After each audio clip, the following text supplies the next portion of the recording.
Bonjour, alors dans cette vidéo, on va parler des valeurs approchées par défaut, par excès, et on va parler aussi des arrondis. Donc je m'intéresse à ce nombre-là, 7295,0371.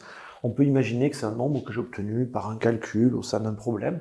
Et en fait, ce nombre, il est encombrant, il est beaucoup trop précis. Dans la vie, 3 chiffres, ça suffit. Là, j'ai 1, 2, 3, 4, 5, 6, 7, 8 chiffres. C'est beaucoup trop. Donc on va arrondir ce nombre. Alors d'abord, on va s'intéresser à ce nombre à l'unité. À l'unité, ça veut dire qu'on va l'encadrer entre deux nombres entiers. Alors je vous montre comment ça se passe. Je trace un axe, et sur cet axe, je vais placer mon nombre, 7295,0371. Mais avant de le placer, il faudrait savoir un peu où je vais. Alors comme je vais être à l'unité, je vois que là j'ai des unités ici, ça tombe juste si je m'arrête après le 5, 7295, je vais le placer ici, 7295. L'unité suivante, c'est 7296. 7296. Et mon nombre, 7295,0371, en fait, il est par là, quoi. Il est très très près de 7295, puisqu'en fait, le chiffre suivant, c'est un 0, ensuite c'est un 3, donc c'est vraiment très très proche. Donc mon nombre, en fait, il est à peu près par là.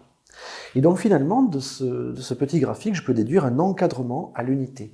Je vais dire que 7295,0371, je vais dire que ce nombre, en fait, il est compris entre deux entiers, 7295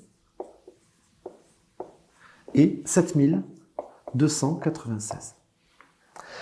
Ça, c'est ce qu'on appelle un encadrement à l'unité. Je vais l'écrire. J'accélère un peu. C'est un encadrement à l'unité. Encadrement parce que je donne deux bornes, une en dessous et une en dessus, donc c'est un encadrement. Et c'est à l'unité, pourquoi? Parce que la distance entre les deux bornes vaut 1. De 7295 à 7296, j'augmente de 1. Comment vont s'appeler ces deux bornes? Eh bien, celle-là, elle va s'appeler la valeur approchée par défaut à l'unité. Je l'écris un peu vite. Voilà, c'est dommage qu'en classe on ne puisse pas aller aussi vite, ce serait bien. Donc, valeur approchée. Pourquoi approchée? Parce qu'en fait, ce n'est pas une valeur exacte. 7295, ce n'est pas la vraie valeur. Par défaut, pourquoi? Parce qu'elle est plus petite. Par défaut, ça veut dire par en dessous. Et à l'unité, pourquoi? Parce qu'on a coupé après le chiffre des unités. Alors là, je vous renvoie à la vidéo que j'ai postée il n'y a pas longtemps sur les troncatures. Troncature à l'unité, à la dizaine, à la centaine, au dixième. Et en fait, si vous réfléchissez bien, cette valeur approchée par défaut à l'unité, c'est la troncature à l'unité. C'est exactement la même chose et ce sera toujours la même chose. Troncature et valeur approchée par défaut, c'est pareil. Bon, et maintenant celle-là. Celle-là, on va l'appeler la valeur approchée, puisque c'est pas exact, par excès, puisque c'est au-delà, à l'unité, puisqu'on a coupé après le chiffre des unités. Je l'écris. Voilà, donc valeur approchée par défaut à l'unité, valeur approchée par excès à l'unité, encadrement à l'unité. Qu'est-ce que c'est que l'arrondi dans ce cas-là? Eh bien, l'arrondi, ça va être la meilleure valeur entre ces deux-là. Et a priori, je ne sais pas laquelle c'est. Il faut vraiment que je teste pour savoir laquelle c'est. Ça peut être l'une ou l'autre.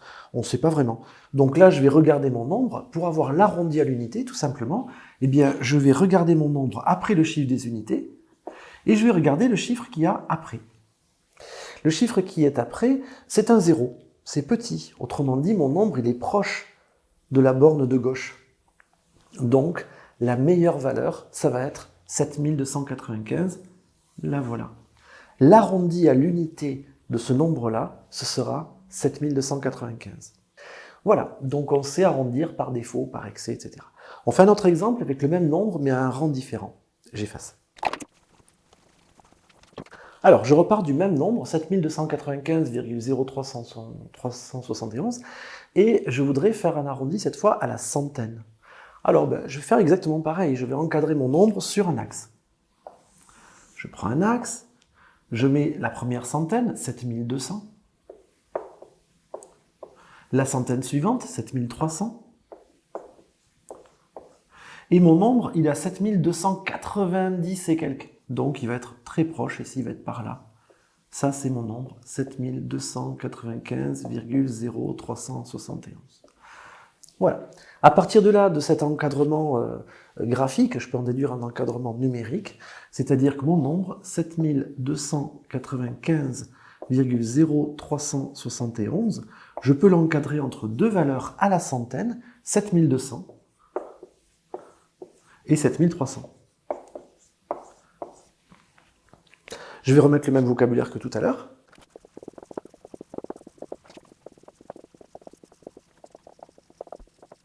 Ok, donc 7200 c'est la valeur approchée par défaut à la centaine, 7300 c'est la valeur approchée par excès à la centaine, et ceci c'est l'encadrement à la centaine.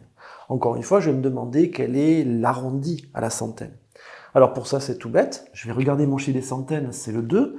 Je vais couper après le chiffre des centaines et je vais regarder le chiffre suivant. Cette fois, c'est un 9. Bon, ben, je vais arrondir au-dessus. Et donc, l'arrondi à la centaine, ce sera 7300. Je pense que vous sentez venir un petit problème. Quand je dis c'est un petit, c'est un grand, c'est vague, non? Et notamment, quand on a un 5, comment ça se passe? Ah ben, on va le faire. Cette fois, je vais regarder donc à la dizaine, cette fois. Donc, ce qui va m'intéresser, c'est après le 9. Je fais rapidement tout ça, vous avez compris le principe. Je mets en accéléré.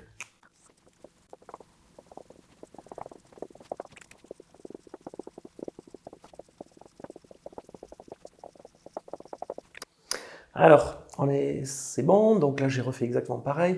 L'écart entre ces deux-là vaut bien 10, de 7290 à 7300, donc on a bien un encadrement à la dizaine. Valeur approchée à la dizaine par défaut, valeur approchée par excès à la dizaine. Maintenant, il s'agit de trouver l'arrondi à la dizaine. Alors, si jamais je fais mon petit raisonnement, ça veut dire que je vais devoir couper après le chiffre des dizaines et regarder le chiffre suivant. C'est toujours la même méthode. Et là, c'est un 5. Et certaines personnes vont me dire, oui, mais 5, il est au milieu. Ben oui, si j'ai, je sais pas, j'ai 13, j'ai 14, 13,5, c'est au milieu. Non, c'est pas vraiment au milieu. Je vous explique pourquoi. Quels sont les chiffres possibles après un nombre? Il y a le 0, il y a le 1, le 2, le 3 et le 4. Ça, c'est les petits.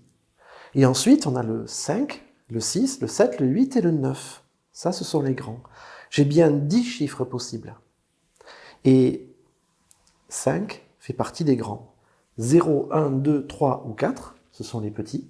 J'arrondis en dessous. 5, 6, 7, 8 ou 9, ce sont les grands. J'arrondis au-dessus. Finalement, il n'y a aucune ambiguïté. Nous allons bien prendre 7300 comme valeur approchée, comme arrondi en fait, comme valeur approchée à la dizaine, comme arrondi à la dizaine, c'est la même chose. Et il n'y a pas de problème là-dessus.